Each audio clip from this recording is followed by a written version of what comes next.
Alhamdulillah walhamdulillahilladzi sahala li'ibadihi tariqal ibadati wa yassar. Ashhadu an la ilaha illallah syahadah ya'manu man qalaha wa 'amila bimuqtadaha yawmal faza'il akbar. Wa ashhadu anna Muhammadar Rasulullah sahibul maqamil mahmudi wal kautsar. Sallallahu alaihi wa ala alihi wa sahbihi wa man tabi'ahum bi ihsanin ila yaumil mahsyar. Faya ibadallah, usikum wa nafsi bittaqallah, laqad fazal muttaqun. Faqala Allah ta'ala fi kitabihil karim ba'da a'udzu billahi minasy syaithanir rajim. Bismillahirrahmanirrahim. Ya ayyuhalladzina amanu taqullaha haqqa tuqatih wa la tamutunna illa wa antum muslimun. Sadaqallahul azim wa sadaqan nabiy wa rasulul karim wa nahnu ala dzalika minasyahidin wasyakirin walhamdulillahi rabbil alamin. Kaum muslimin, jamaah sidang Jumat yang dimuliakan Allah Subhanahu wa taala. Di hari yang mulia ini kembali kita bersyukur dan memuji Allah Zat yang Maha Mulia. Telah memuliakan kita dengan menghimpun kita di tempat yang penuh dengan kemuliaan. Di hari yang penuh dengan kemuliaan. Taklah berkumpul seluruh kemuliaan tersebut, melainkan hamba Allah yang hadir dalam majlis mulia ini adalah hamba yang sedang dimuliakan Allah. Allah Al-Ali, Allah yang maha tinggi, kitalah yang penuh dengan kerendahan. Allah Al-Akbar, Allah yang maha besar, sedangkan kitalah yang maha kecil. Allah Ar-Razzaq, Allah yang maha pemberi rezeki, sedang kita penuh dengan kekurangan, tak memiliki apa-apa kalau bukan karena izin Allah Subhanahu wa taala. Maka patutlah kita bersyukur dan memuji Allah senantiasa setiap waktu. Salawat dan salam kita sampaikan kepada Rasulullah sallallahu alaihi wasallam. Hadirin sidang Jumat yang dimuliakan Allah Subhanahu wa taala. Dalam kehidupan kita dituntut untuk senantiasa mengabdi kepada Allah Subhanahu wa taala. Dari banyaknya usia kita, berbagai macam fasilitas kehidupan yang Allah titipkan pada diri kita, sejatinya harus digunakan dalam rangka mendapatkan ridha Allah Subhanahu wa taala. Namun terjadi dalam kehidupan ini, sesekali kita jatuh dalam kemaksiatan, tergelincir dalam hal yang merupakan keburukan, dan juga terkadang tanpa sadar kita melakukan dari hal yang tidak diridhai Allah Subhanahu wa taala. Kesalahan tersebut ada yang disengaja, namun ada juga kekurangan itu dikerjakan tanpa ada kesengajaan. Kekurangan itu ada yang dikerjakan secara rahasia, ada juga yang dilaksanakan secara terang-terangan. Ada juga yang dikerjakan secara beramai-ramai, namun ada kalanya keburukan itu kita lakoni dalam hal kesendirian. Hadirin jamaah sidang Jumat yang dimuliakan Allah Subhanahu wa taala. Ternyata perilaku kemaksiatan tersebut, keburukan yang senantiasa kita kerjakan, dasarnya adalah karena hilangnya rasa malu dalam diri kita. Rasa malu itulah yang mengawal kita selama ini untuk senantiasa bertakwa kepada Allah. Rasa malu itulah yang mengantarkan kita menjadi pribadi yang pandai bersyukur. Rasa malu itulah yang menjadikan kita senantiasa taat kepada Allah, tak mengenal tempat, tidak mengenal ruang, dimanapun kita berada dan kapanpun kita berada, kita senantiasa berbakti kepada Allah jika rasa malu itu hadir pada diri kita. Hadirin yang dimuliakan Allah, menurut Imam Ibnu Qayyim Al-Jauzi, al-haya'u minal hayati. Rasa malu itu sama akar bahasanya dengan kehidupan. Kalau malu dalam bahasa Arab al-haya', kehidupan adalah al-hayatu. Maknanya adalah mereka yang memiliki rasa malu, hakikatnya mereka yang memiliki hati-hati yang hidup. Maka mereka yang tak memiliki rasa malu dalam kehidupan ini, sejatinya mereka tidak memiliki hati yang hidup, alias hatinya sedang mati. Kalau hati sudah mati, maka dia tidak akan pernah merasa bersalah ketika durhaka kepada Allah. Dia tidak punya merasa penyesalan ketika ia lalai dalam mengabdi kepada Allah. Namun apabila hati itu hidup dengan rasa malu, maka ia senantiasa terdorong untuk senantiasa berhati-hati dalam hidup ini. Yang wajib pasti ia kerjakan, yang sunnah dia tingkatkan, yang makruh perlahan ia tinggalkan, yang haram secara otomatis dan total ia tidak kerjakan dalam hidupnya lagi. Hal itu disebabkan adanya rasa malu. Sehingga Rasulullah SAW bersabda, al-haya'u la ya'ti illa bi khair. Rasa malu itu tidak mendatangkan apa-apa melainkan hanya kebaikan.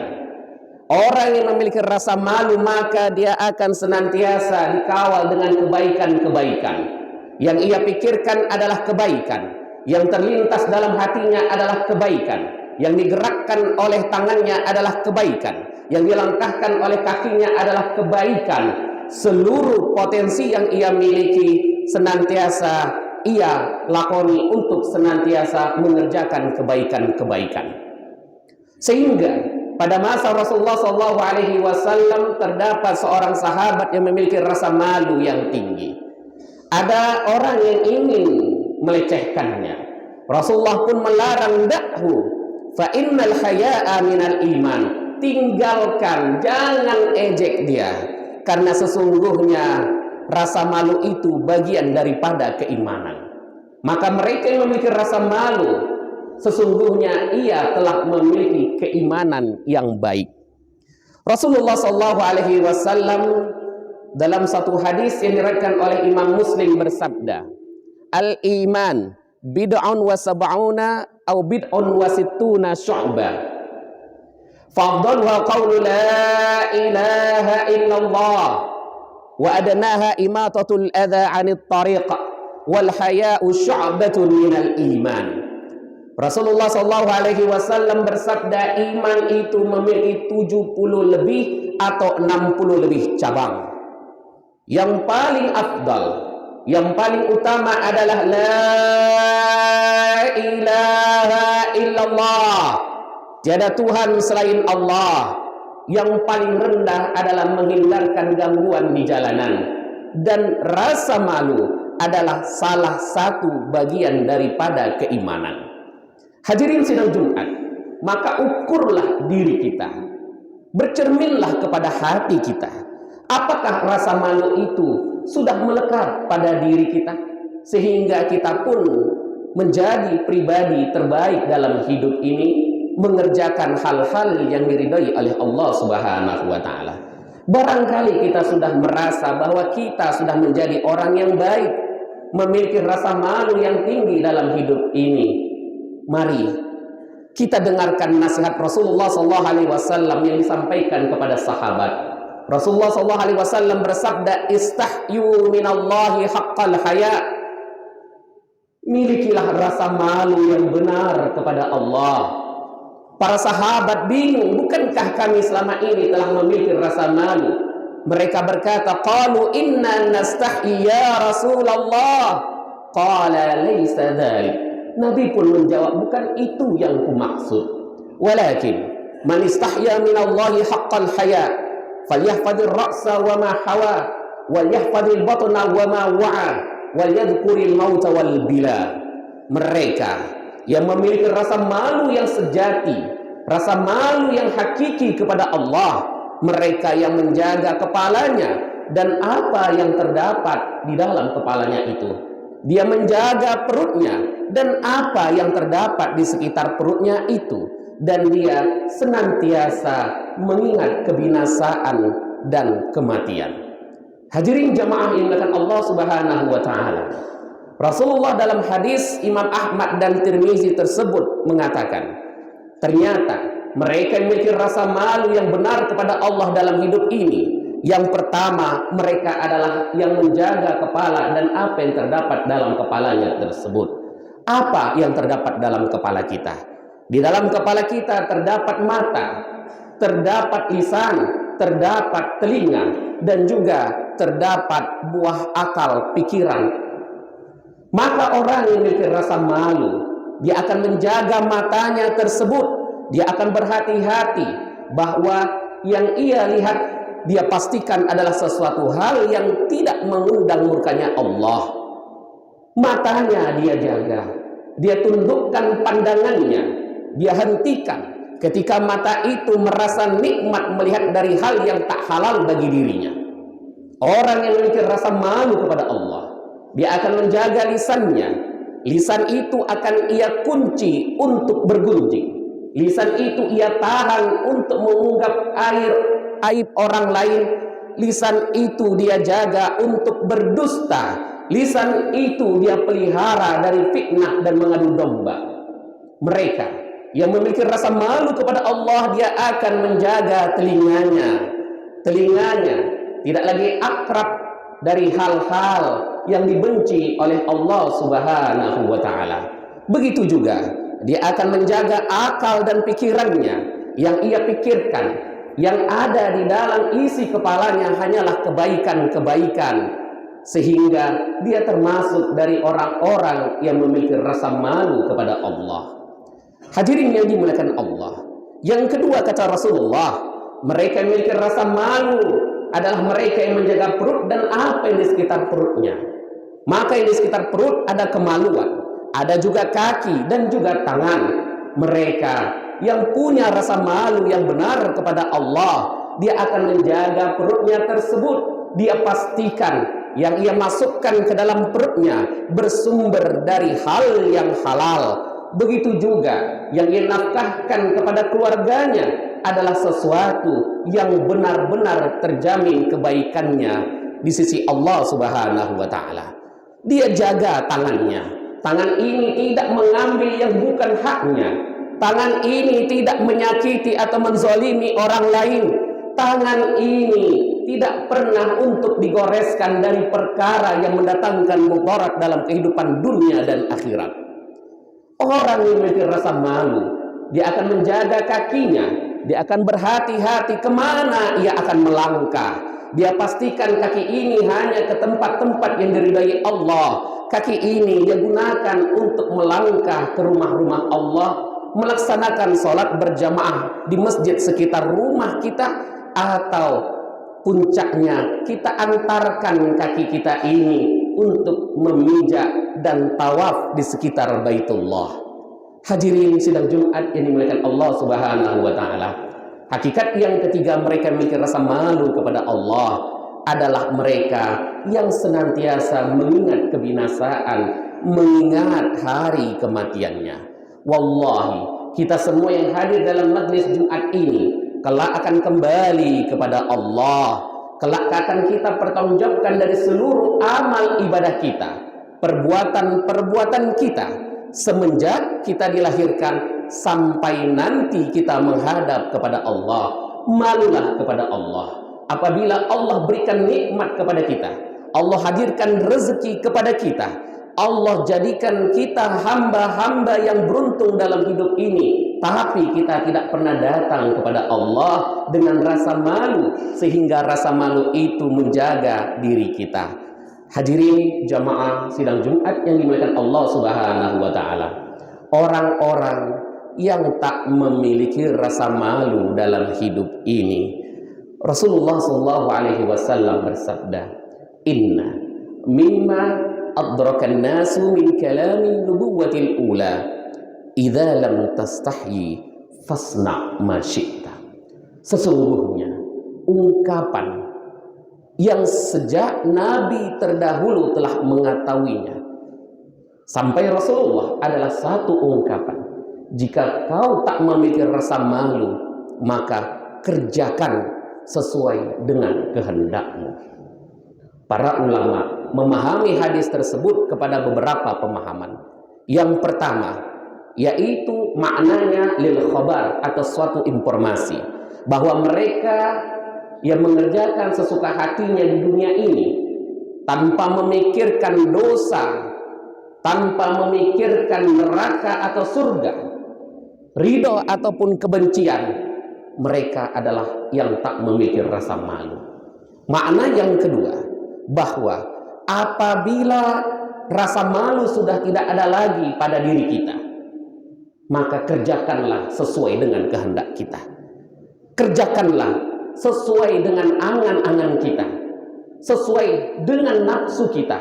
Tapi berhati-hatilah, setiap perbuatan pasti memiliki konsekuensi. فَمَنْ يَعْمَلْ مِثْقَالَ ذَرَّةٍ خَيْرًا يَرَهُ وَمَنْ يَعْمَلْ مِثْقَالَ ذَرَّةٍ شَرًّا يَرَهُ. Hadirin jamaah sidang Jumat yang dimuliakan Allah Subhanahu wa taala. Mari kita pelihara rasa malu dalam kehidupan kita. Rasa malu yang menjadikan kita pribadi yang semakin baik. Kalau seandainya kita jatuh dalam kemaksiatan, maka coba teliti kembali, apakah rasa malu itu sudah hilang pada diri kita. Yang lebih berbahaya dalam kehidupan ini, seorang hamba yang ia melakukan kemaksiatan, namun dia tidak punya penyesalan dan merasa nyaman dengan kemaksiatan tersebut. Ini adalah orang-orang yang tak memiliki rasa malu. Malulah kita kepada Allah. Allah yang menciptakan kita, Allah yang mendatangkan nikmat kepada kita.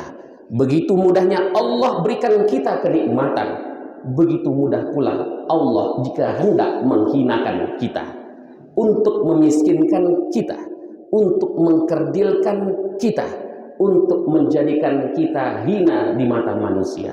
Malulah kepada Allah, karena sesungguhnya kita semua akan kembali kepada Allah. Barakallahu wa lakum fil Qur'anil Karim, wa nafa'ani wa iyyakum bima fihi minal ayati wa dzikril hakim, wa Allahu minni wa minkum tilawatahu innahu huwas samiul alim.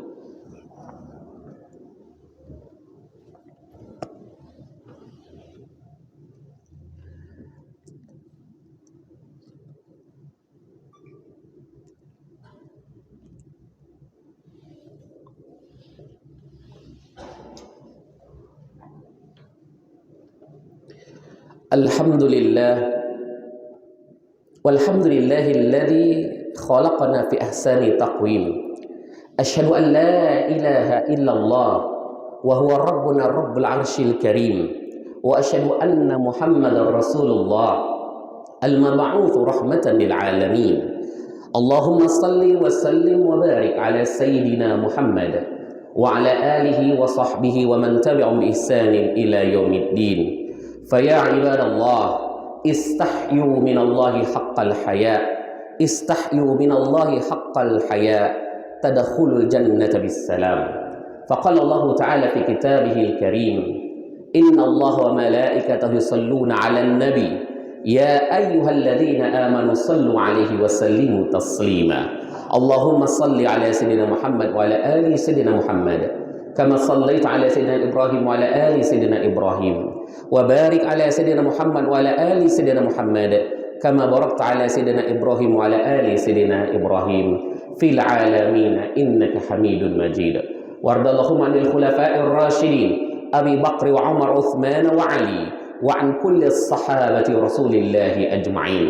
Allahumma ighfir lil muslimin wal muslimat wal mu'minin wal mu'minat al-ahya'i minhum wal amwati bi rahmatika ya arhamar rahimin. Allahumma izzal islam wal muslimin wansur ikhwanana al mujahidin fi kulli makan. Rabbana la tuzigh qulubana ba'da idh hadaytana wa hab lana min ladunka rahmah innaka antal wahhab.